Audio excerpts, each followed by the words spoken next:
읽은 이 학개서 말씀은 하나님께서 학개라고 하는 선지자에게 주신 말씀입니다. 지금 이 말씀은 바벨론 포로에서 돌아온 남유다 백성들이 이제 성전 건축을 진행하다가 중간에 큰 시험이 들었어요. 그래서 성전을 건축을 중단하고 있는데 다시 성전 건축을 재개해야 될 이유, 그리고 또 이 성전을 향한 하나님의 뜻이 무엇인가, 이것을 지금 학개 선지자를 통해서 하나님이 말씀하는 내용이 바로 이 학개서 말씀입니다. 지금 이 말씀이 기록된 때는 학개서 1장 1절에 보면 다리오 왕 제2년 6월이다 그렇게 말씀하고 있습니다. 이 다리오 왕은 페르시아 제국의 왕입니다.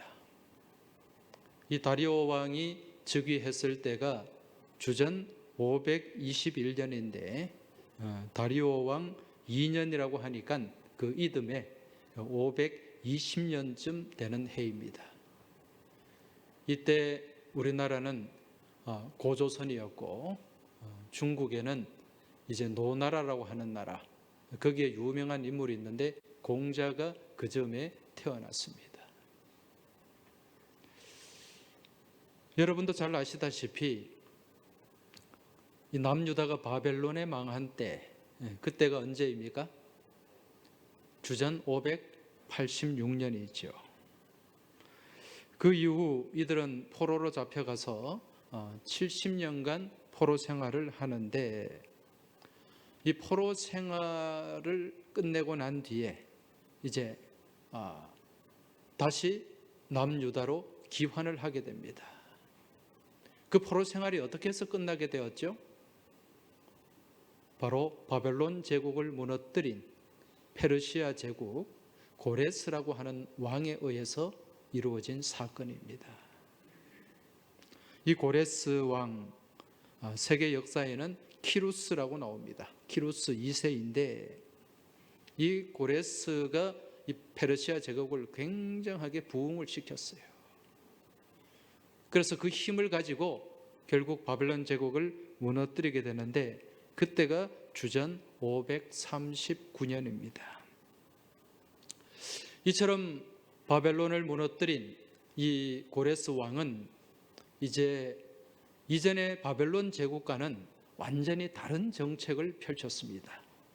그게 무슨 말이냐면, 과거의 바벨론 제국은 한 나라를 정복하게 되면 그 나라의 모든 문화, 종교, 풍습, 또 언어까지 다 차단을 합니다.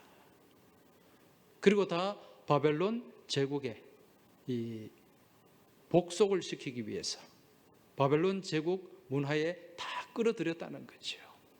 그리고 그 나라의 백성들을 포로로 잡아가서 바벨론의 말도 가르치고 또 문화도 가르치고, 그렇게 바벨론 문화 민족의 동화가 되게 했습니다. 그런데 여기에 반해서 페르시아 제국은 어떻게 했는가? 완전히 반대 정책이었어요. 페르시아는 앞서 바벨론이 모든 나라들을 통제하고 또 바벨론에 흡수되게 했다면, 페르시아는 포용 정책을 펼쳤습니다. 그래서 그 나라의 문화도 인정하고 종교도 인정하고 또 풍습도 다 인정을 해주는 거예요. 그리고 이제 자기들의 그 나라, 자기들의 나라 문화와 또 이 포로가 된 멸망당한 나라와 민족, 그 나라의 문화를 융합해가지고 새로운 것을 만들어낸 문명이 페르시아 문명이라는 거죠. 이로 인해서 페르시아는 앞선 바벨론보다 훨씬 더 강력한 제국을 만들었습니다. 우리가 성경에도 나옵니다마는 에스더 말씀, 에스더서에 보면은 아하수에로 왕이 나오죠. 이 아하수에로 왕 때는 이 페르시아 제국이 저기 인도에서 구스, 에디오피아까지 127도를 다스리고 있었다. 그렇게 말씀합니다. 그래서 이전에 바벨론 제국보다 훨씬 더 확장되고 나라가 더 융성하게 되었다는 거죠. 우리는 이러한 사실들을 보면서 이게 한 국가의 시스템뿐만 아니라 우리의 모든 삶이 이 배타적인 것보다 서로 융합하고 포용하는 이게 훨씬 더 힘이 있다는 것, 이걸 우리가 알 수가 있어요. 앞서 말씀드린 바벨론 제국은 배타적인 어떤 정책이었어요. 그러나 페르시아는 포용하고 융합하는 그런 정책을 펼침으로 인해서 나라가 더 강성해지고 더 크게 뻗어갔다는 거죠. 우리 교회 또한 마찬가지입니다, 여러분. 교회도 배타적인 공간이 되면 안 돼요. 교회가 배타적인 공동체가 되면 안 됩니다. 교회는 여러 유형의 사람들이 모여 있고 각각 다른 모습을 가진, 또 직업을 가진, 또 여러 가지 삶의 환경을 가진 그런 사람들이 교회 공동체에 다 모여 있습니다. 그럼 교회 공동체는 어떤 공동체가 되어야 됩니까? 서로 포용하고 융합하는 공동체가 되어야 돼요. 그리고 또 교회는 새로운 가족들이 계속해서 들어옵니다. 그러한 새 가족들을 향해서 배타적인 모습을 가지면 안 됩니다. 포용하고 융합하는 그런 모습이 있을 때 교회는 더 건강해지고 더 든든하게 세워져가는 정말 아름다운 공동체가 될 수 있다는 것이죠. 앞서 말씀드린 것처럼 고레스 왕은 이처럼 포용하고 융합하는 정책을 펼쳤는데 그 일환으로 이제 제일 먼저 무엇을 했는가? 포로로 잡혀온 백성들을 이제 자기 나라로 돌아가도록 그렇게 배려를 해줬어요. 귀환을 시켰어요. 자기 나라로 돌아가고 싶은 사람들은 돌아가게 했다는 거지요. 그리고 또 그 나라 그 민족들이 가지고 있는 문화, 종교에 대해서도 굉장히 관대한 정책을 펼치게 됩니다. 이를 통해서 이 바벨론 땅에 포로로 잡혀 있던 남유다 백성들이 이제 본국으로 다시 귀환하게 되는데 이때가 주전 537년이에요.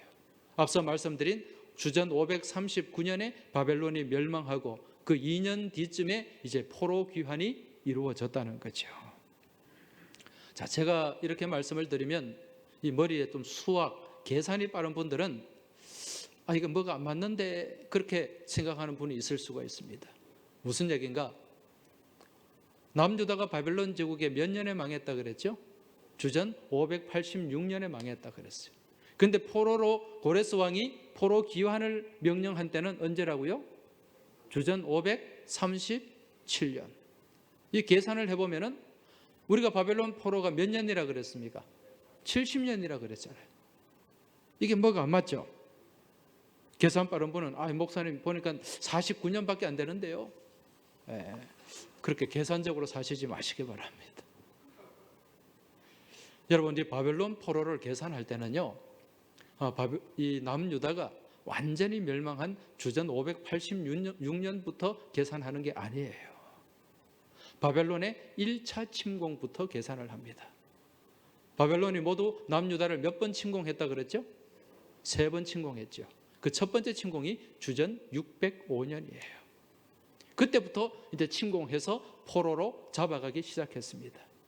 주전 605년에 1차 침공을 하고 난 이후에 왕족과 귀족들을 잡아갔고 또 그 나라의 유능한 소년들을 잡아갔어요. 그때 포로로 잡혀간 사람이 누구인가?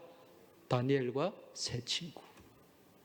그리고 그 이후에 2차, 3차에 걸쳐서 계속 포로로 잡혀가기 때문에 남유다의 포로 역사는 주전 605년부터 시작이 되는 거지. 그리고 나중에 포로 기한이 주전 537년에 이루어졌으니까 계산을 해보면 약 70년가량, 정확하게는 한 68년 정도 됩니다. 요걸 포로 기간으로 계산을 하게 된다는 거죠. 자, 이처럼 이제 이 포로로 잡혀있던 남유다 백성들, 이들이 이제 고레스의 귀한 명령에 의해서 정말 꿈에도 그리던 고향 땅으로 돌아왔습니다. 그런데 막상 이들이 고향에 돌아와 보니 그들이 살았던 옛 터전은 지금 어떻게 되어 있습니까? 완전히 황성 예터가 되어 있었습니다. 그래서 이들은 포로에서 돌아오자마자 곧바로 무엇을 시작하게 되는가? 재건 사업을 시작하게 돼요.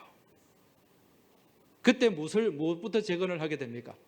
성전부터 재건을 하게 되는 거죠.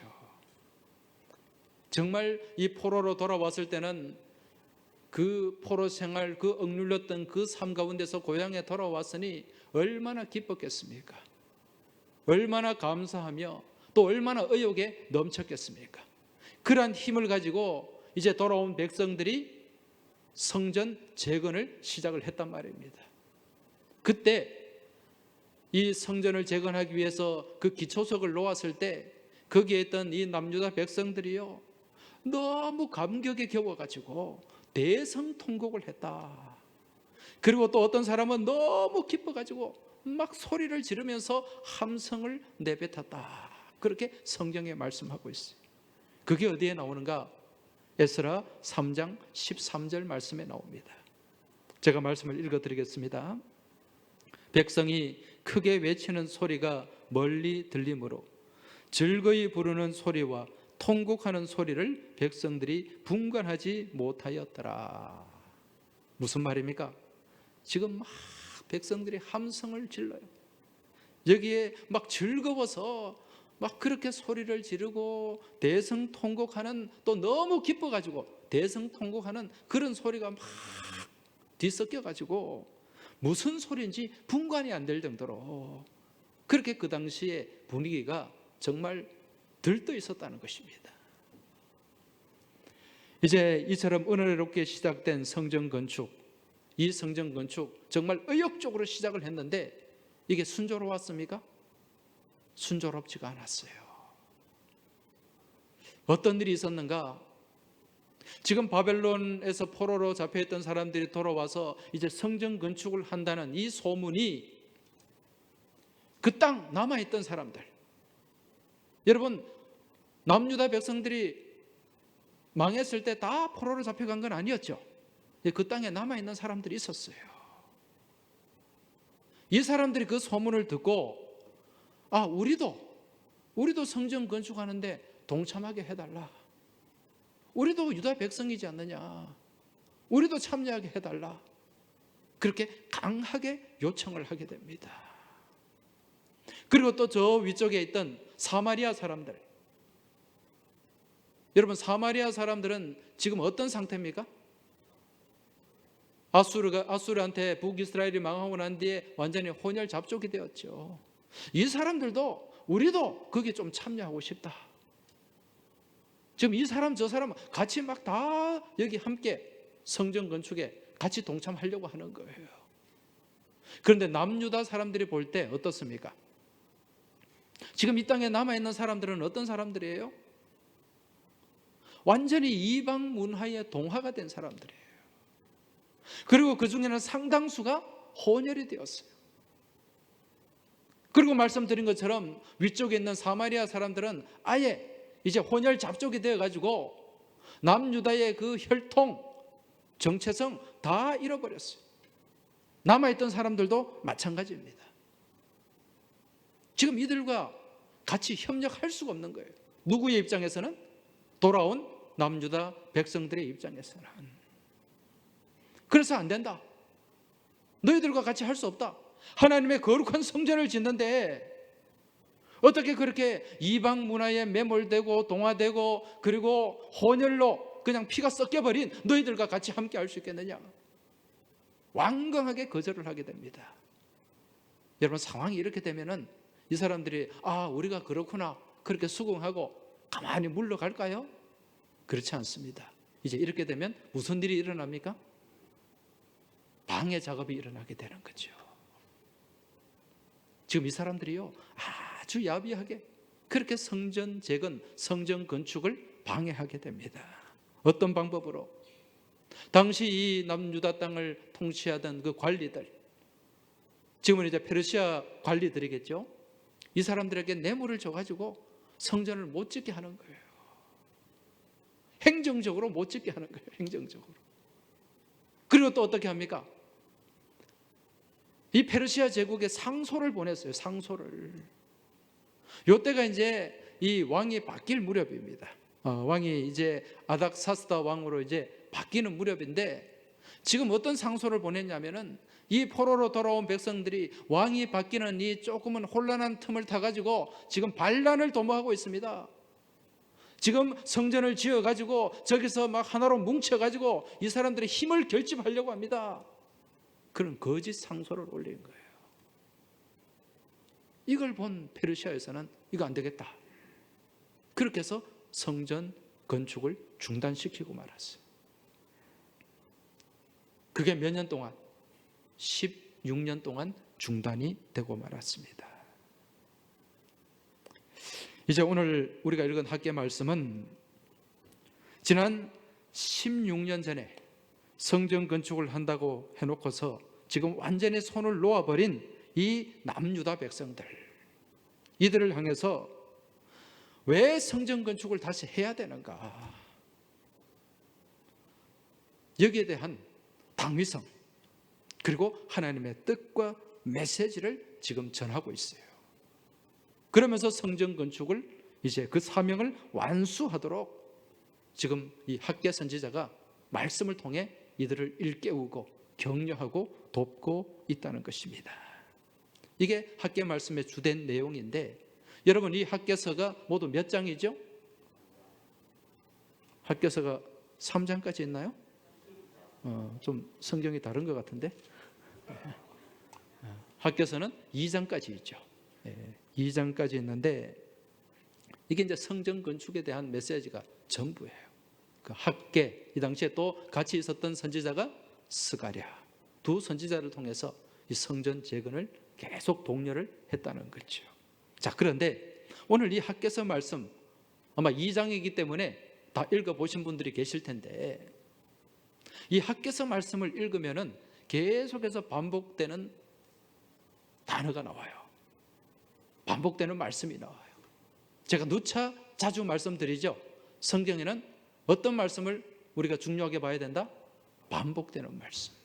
왜? 거기에 강조점이 있기 때문에. 그러면 이 학계서에 계속해서 반복되는 단어가 뭡니까? 예? 그렇죠. 오늘 8절, 9절, 2절에도 지금 계속 반복되는 단어가 세 번 반복이 되고 있어요. 무슨 말씀입니까? 만군의 여호와, 만군의 여호와. 제가 한번 헤아려 보니까요, 1장, 2장에 모두 한 14번 정도 등장합니다. 여러분, 만군의 여호와, 만군의 여호와가 무슨 의미입니까? 만군, 모든 군대죠. 모든 군대의 하나님. 다르게 말씀드리면 전쟁에 능하신 하나님, 맞서 싸우시는 하나님, 그런 의미가 여기에 담겨 있어요. 지금 만군의 여호와가 지금 포로에서 돌아온, 또 성전 건축을 중단하고 지금 낙심해 있는 이 남유다 백성들, 이스라엘 백성들과 함께 하시고 이들에게 말씀하고 있다는 내용입니다. 여러분, 지금 포로에서 돌아온, 그리고 성전 건축을 하다가 중단한 지금 이 남유다의 백성들, 이들에게 가장 큰 대적은 무엇일까요? 지금 성전을 열심히 지으려고 했는데 그 성전 건축을 막 악랄하게 방해했던 그 대적자들, 그 땅에 남아있는 사람들, 사마리아인들, 지금 이 남유다 백성들에게 있어 가장 큰 대적은요, 그들 외부에 있는 남아있는 자들, 사마리아인들, 이런 대적자들이 아니라 그들 내면에 잠재되어 있는 바로 그 패배주의와 삶의 무기력증이었어요. 이게 가장 큰 대적이었다는 거죠. 그들 가운데 남아있는 노예 근성, 이게 그들의 대적이었습니다. 왜냐하면 지금 이들은 그토록 힘들었던 포로 생활에서 돌아와서 나름 의욕을 가지고 힘차게 성전 재건을 추진했는데 이게 다 수포로 돌아갔어요. 그리고 16년 동안 공사가 중단이 되고 지금 보이는 것은 흉물스러운 현장밖에 없습니다. 지금 이들은요, 이러한 현실을 바라보면서 스스로 자포자기하는 거죠. 성전공사는 우리 힘으로는 도저히 안 돼. 노예 근성이 재발하는 것입니다. 아직까지 성전을 건축할 때가 되지 않았어. 스스로 지금 일이 멈추어져 있는 이 일을 거기에다가 당연한 어떤 타당한 이유를 붙이는 거예요. 오늘 학계 1장에 보면은 그 말씀이 나오지 않습니까? 1장 2절에 보면은요, 만군의 여호와가 이같이 말하여 이르노라, 이 백성이 말하기를 여호와의 전을 건축할 시기가 이르지 아니하였다 하느니라. 아직 스스로 때가 안 됐다는 거예요. 이게 뭐냐? 지금 패배주의입니다. 삶의 무기력증이에요. 그러면서 스스로 부정하고 자포자기하고 있었다는 거지요. 여러분, 이 심리학자들의 의견에 따르면요, 사람이 살아갈 때 그 삶을 정말 힘들게 하는 것, 그것은 그 사람 앞에 펼쳐지는 객관적인 현실이 아니라 그 사람 안에 무너진 내면이라고 말하고 있습니다. 무슨 얘기인가? 눈앞에 어려운 현실이 사람을 힘들게 하고 고달프게 하는 것이 아니라 사실은 그 사람 안에 존재하는 내면이 무너지는 것, 이게 진짜 사람을 힘들게 하고 고통스럽게 하고 고달프게 한다는 거예요. 여러분, 우리 주변을 한번 보시기 바랍니다. 이렇게 우리 주변을 볼 때요, 저 사람은 충분히 괜찮고 또 살만한데 막 낙심에 빠져가지고 절망에 빠져가지고 막 허우적거리는 사람이 있어요. 또 어떤 사람은요, 야, 저 지경인데, 저 상황인데 어떻게 살아갈 수 있지? 그런 생각이 들 정도인데도 불구하고 정말 씩씩하게 활발하게 열심히 그렇게 살아가는 사람이 있습니다. 여러분, 이걸 볼 때 환경이 문제가 아니라는 거예요. 또 예를 들어 말씀드리면, 정말 사람들이 볼 때 인기도 많고 돈도 많고 또 좋은 집에 살고 그런 인기 많은 연예인이 어느 한순간에 막 극단적인 선택을 해버려요. 여러분, 왜 그렇습니까? 그 사람이 돈이 없어서? 먹고 살 양식이 없어서? 집이 없어서? 아닙니다. 무엇이 무너졌기 때문에? 내면이 무너졌기 때문이라는 거예요. 그래서 오스트리아 출신의 그 정신과 의사인 빅터 프랭클이라고 하는 사람, 이 사람은 이러한 삶을 지탱하는 내면, 삶을 지탱해주는 내면, 이 내면을 두고 의미의 의지라는 표현을 썼어요. 의미의 의지. 발음도 어렵네. 이게 무슨 얘기냐면 의미를 찾고자 하는 의미라는 뜻입니다. 의미를 찾고자 하는 의미. 다시 말해서 우리가 삶을 살아가면서 우리 삶에 의미가 있어야 된다는 거예요. 의미만 있으면 그 삶은 무너지지 않는다는 겁니다. 실제로 이 사람은요, 나치 수용소에 수용되었던 사람이에요. 그 수용되어서 많은 사람들이 절망으로 죽어나갈 때 자기는 삶의 의지를 가지고 있었기 때문에 거기서 나올 수 있었고, 그 이후에 또 이 정신과 의사로서 또 활동을 할 수가 있었다는 겁니다. 여러분, 사람은요, 삶의 의미를 놓치지 않으면 어떤 환경에서도 살 수가 있습니다. 문제는 이 의미를 놓치는 순간, 내가 왜 살지? 살아서 뭐 하지? 그러면서 점점 삶의 의미를 놓치게 되면 그때부터 그 삶이 무너지기 시작한다는 거예요.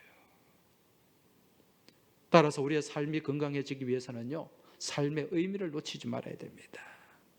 그런데 문제는 마귀는 자꾸 무엇을 빼앗아갑니까? 삶의 의미를 빼앗아가려고 해요. 그러니까 삶의 의미를 빼앗아가면서 우리 삶을 무기력하게 하고 무의미와 고통 가운데서 절망하게 만든다는 것입니다. 그런데 우리 하나님은 어떤 분이에요? 우리 하나님은 의미를 부여하시는 분입니다. 의미를 갖게 하시는 분이에요. 그리고 그 삶의 의미를 주시는 분이고 그 의미를 빼앗기지 않게 하시는 분이에요. 지금 제가 이 말씀을 드리는 이유는요, 지금 포로에서 돌아와서 성전 재건을 시작하다가 중간에 막 방해로 인해 가지고 성전 건축이 중단된 상태, 이 상태에서 지금 남유다 백성들은요 무엇을 놓치고 있는가? 의미를 놓쳤어요. 성전 건축에 대한 의미를 놓치고 있었어요. 삶의 의미를 놓치고 있었다는 거죠. 그런데 마귀는 자꾸 삶의 의미를 빼앗아가는 존재라 그랬죠. 그런데 우리 하나님은 어떤 분이라고요? 삶의 의미를 부여하시고 그 삶의 의미를 놓치지 않고 빼앗기지 않게 하시는 분, 그걸 빼앗기지 않도록 우리와 함께 싸우시는 하나님, 그분이 만군의 여호와라는 거예요. 우리와 함께 싸우시는 하나님. 그래서 지금 학개서에서는 지금 자꾸 삶의 의미를 빼앗기고 놓치는 이 남유다 백성들을 향해서 하나님이 그걸 붙잡아 주신다는 그 메시지를 지금 강조하기 위해서 학개 선지자는 누구의 이름을 계속 반복하고 있습니까? 만군의 여호와. 하나님 만군의 여호와는 어떤 분이라고요? 나를 대신해서 싸워주시는 분, 나와 함께 싸워서 이기게 하시는 분, 그분이 만군의 여호와인 줄 믿으시기 바랍니다. 지금 우리 삶 가운데 누가 함께 하신다고요? 만군의 여호와가 함께 하고 계십니다. 지금 우리 또한 이 코로나 시대 이게 점점 길어지면서 많은 사람들이 지금 우울증에 빠져들고 있다 그래요.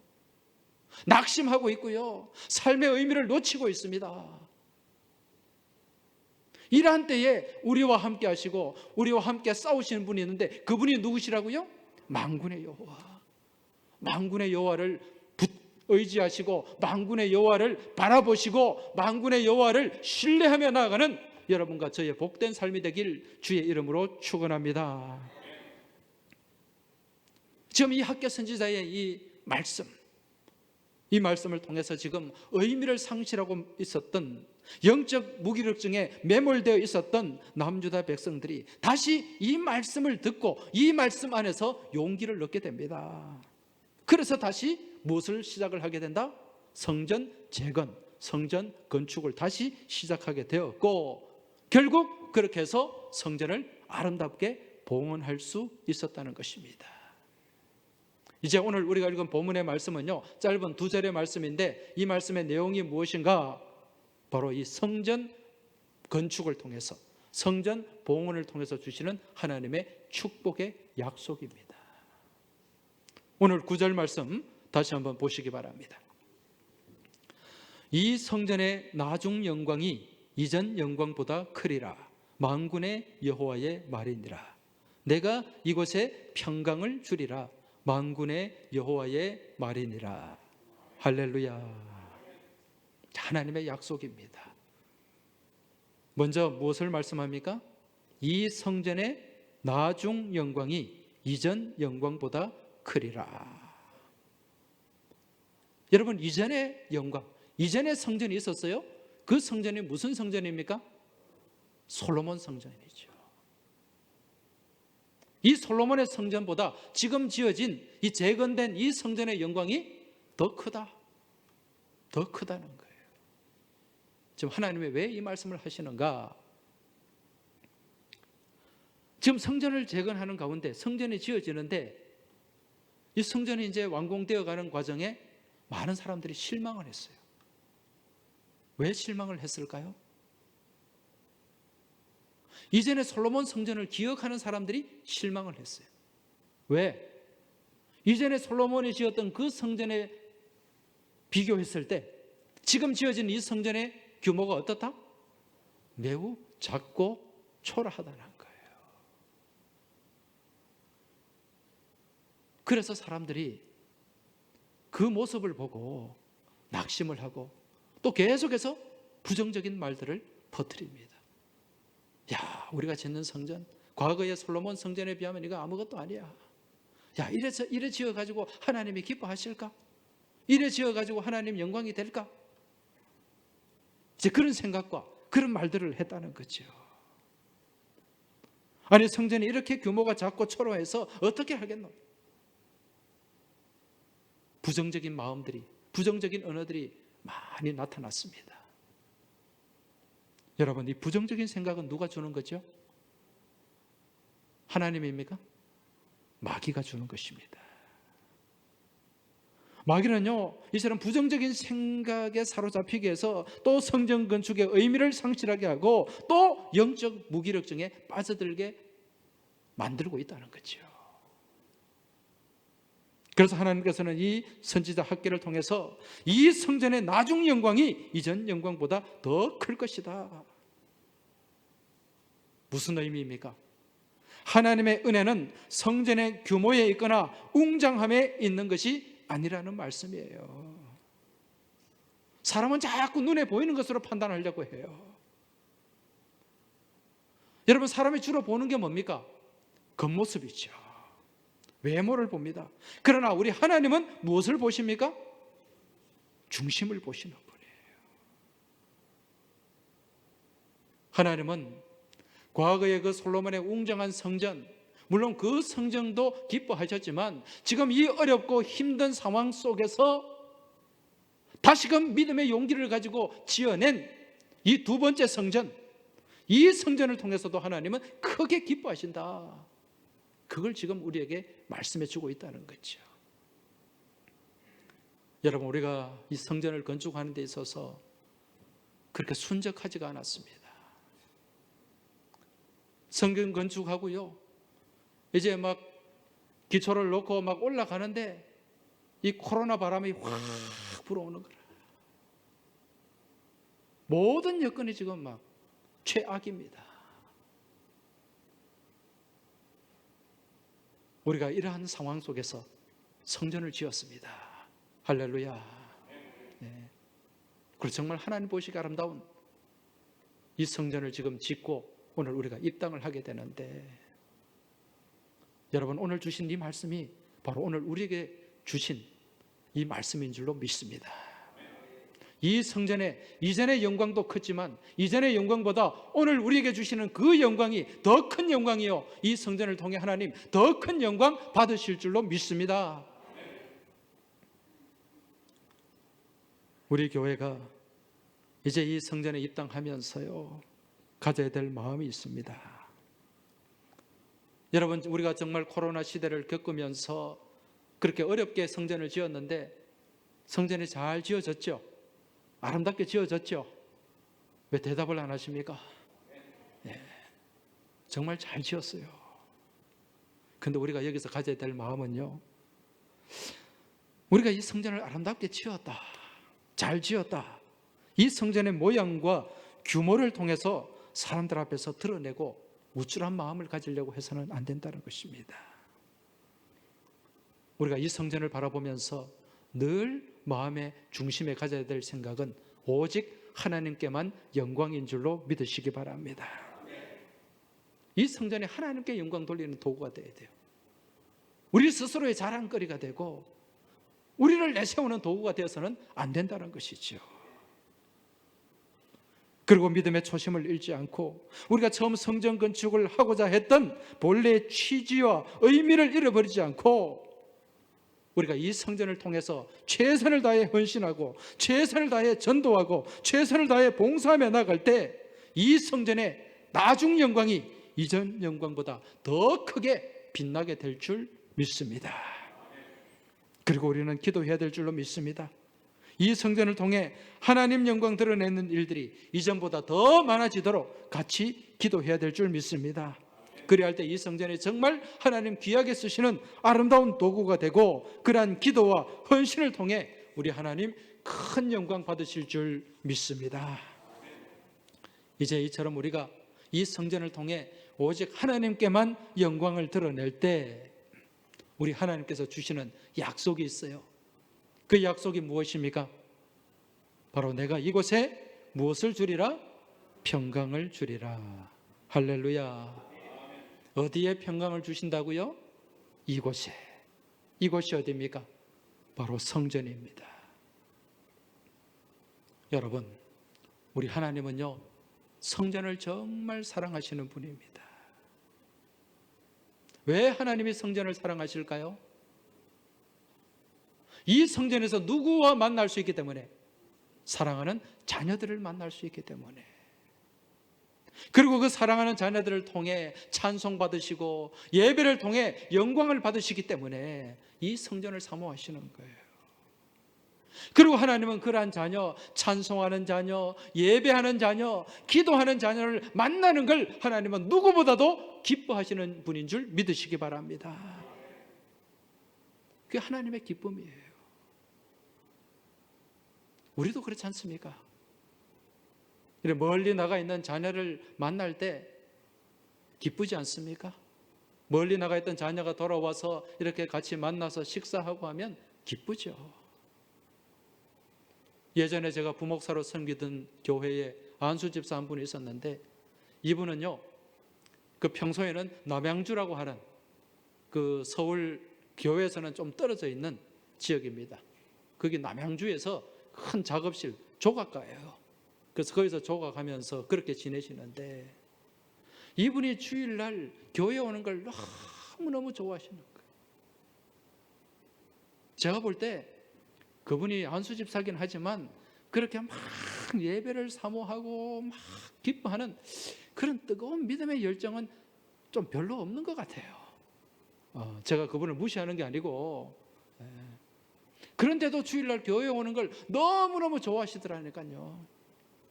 왜 좋아했을까요? 주일날 주님 앞에 나와서 예배 드리는 것도 물론 기뻤겠지만 그보다 더 기쁜 일이 있었어요. 그거 뭐냐? 그 집사님 아들이 있는데 아들이 천안에 살아요.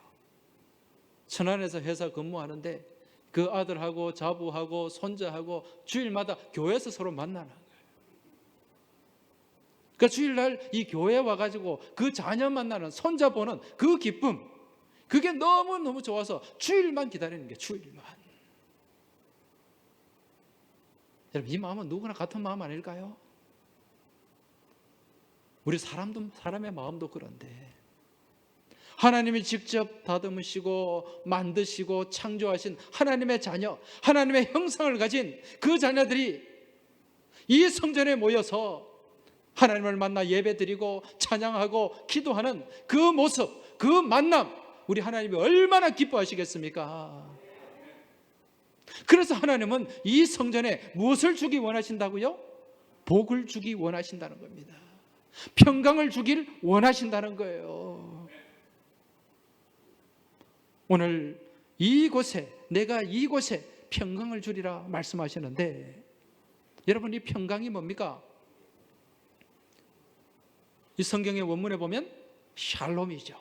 샬롬, 평강, 평화. 이 샬롬은요, 그 어떤 것과도 바꿀 수 없는 절대적인 평화, 그 어떤 것도 빼앗을 수 없는 절대적인 평강입니다. 이게 샬롬이에요. 여러분, 우리가 살아가면서 이 샬롬보다 더 귀한 게 없습니다. 우리는 늘 삶을 살면서 무엇에 지배를 받습니까? 염려와 근심과 걱정과 또 여러 가지 많은 불안 가운데 우리는 살아갑니다. 이게 우리 삶을 힘들게 하고요, 이것들이 우리 삶의 의미를 빼앗아가는 거죠. 그러면서 낙심하게 하고 절망하게 하는 거예요. 그래서 뭐 아무리 좋은 게 있어도 불안 가운데 있고 낙심 가운데 있고 절망 가운데 있고 염려 가운데 있으면 좋은 게 없어요. 아니 5성, 6성, 10성 호텔에 갖다 놔도요, 그게 삶이 불안하고 염려와 근심이 가득했으면 거기가 좋겠습니까? 여기 오니까 하나도 좋은 거 없어요. 그렇지만 어디 정말 허름한 초가집 헛간 같은 그런 집에 있어도 내 마음에 평강이 있고요, 내 마음에 평화가 있고 내 마음에 기쁨이 있고 내 마음에 감사가 있다면 여러분, 그것이 무엇이 됩니까? 천국이 되는 줄 믿으시기 바랍니다. 그래서 삶을 살아감에 있어서 우리가 놓치지 말아야 될 것, 그것이 바로 평강입니다. 우리 하나님이 우리에게 평강을 주시는 분이에요. 그래서 이 유대 사람들, 이스라엘 사람들을 만나면 늘 무엇으로 인사합니까? 샬롬, 샬롬. 하나님의 평강이 있기를 소망하는 거예요. 이것보다 더 귀한 복이 없다는 거죠. 그래서 하나님께서는 하나님의 자녀를 만나는 이곳 성전에 절대적인 평강, 절대적인 평화, 이것을 복으로, 선물로 주시겠다는 거죠. 그래서 우리가 살아가는 모든 삶의 처소가 무엇이 되게 하시겠다? 천국이 되게 하시겠다는 말씀입니다. 오늘 우리 하나님께서는 이처럼 아름답게 건축된 우리 교회 비전센터를 통하여 먼저 우리 하나님이 큰 영광 받으실 줄로 믿습니다. 이제 이 영광 받으신 우리 하나님께서 우리에게 이 복을 주시는데, 이 복된 성전을 통해 우리에게 평강의 복을 부어 주실 줄 믿습니다. 평강의 은혜를 부어 주실 줄 믿습니다.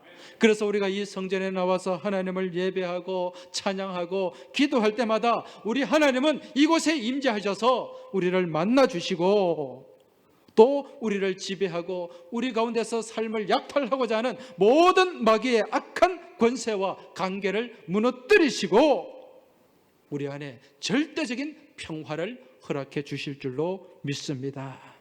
그리할 때 우리 삶의 순간순간 찾아오는 불안과 염려와 근심과 걱정이 다 사라지고 이 성전에 모여서 하나님을 예배할 때 우리 하나님께서는 그 모든 것들을 제거하시고 만군의 여호와께서 우리 안에 함께 하심으로 말미암아 누구도 빼앗을 수 없는 참된 평화, 참된 평강을 주심으로 우리의 삶이 날마다 기쁨 가운데, 은혜 가운데 살아가게 될 줄 믿습니다. 우리 하나님께서 이러한 복된 성전 우리에게 허락해 주셨습니다. 이러한 하나님께 늘 감사하는 가운데 이 성전을 사모하고 주님의 피값으로 세우신 이 성전, 이 몸된 교회 가운데 최선을 다해 헌신하며 우리 하나님 영광 돌리는 여러분과 저희의 귀한 믿음의 삶이 되길 주의 이름으로 축원합니다. 기도드리겠습니다. 하나님 아버지 감사합니다. 정말 어렵고 힘든 이 코로나 시대, 이 시대 가운데 저희들이 주의 전을 아름답게 건축하게 하시니 감사합니다. 아버지 하나님, 저희들이 지치고 힘들 때마다 기도하게 하시고 우리 주님이 만나주시고 만군의 여호와께서 마귀의 악한 권세, 악한 괴계를 무너뜨리시고 저희들에게 계속해서 이 사명을 감당할 수 있는 용기를 주시고 은혜를 주시고 사명을 굳건하게 붙잡아 주신 것 참으로 감사를 드립니다. 아버지 하나님, 이제 하나님 은혜 가운데 이 성전을 아름답게 짓고 입당하게 되었사온데 이 모든 것이 우리 하나님의 이끄심이요 인도하심인 줄 믿습니다. 아버지 하나님, 이제 앞으로 순적한 걸음으로 이 성전을 온 교우들이 합심해서 봉헌하게 하여 주옵시고 우리 하나님께서 부어주시는 하늘의 절대 평화, 절대 평강이 이 성전에 가득 채워지게 하시며 우리 교우들의 삶 가운데 충만케 하여 주시옵소서. 모든 것 감사드리며 우리 주님 예수 그리스도 이름으로 기도하옵나이다. 아멘.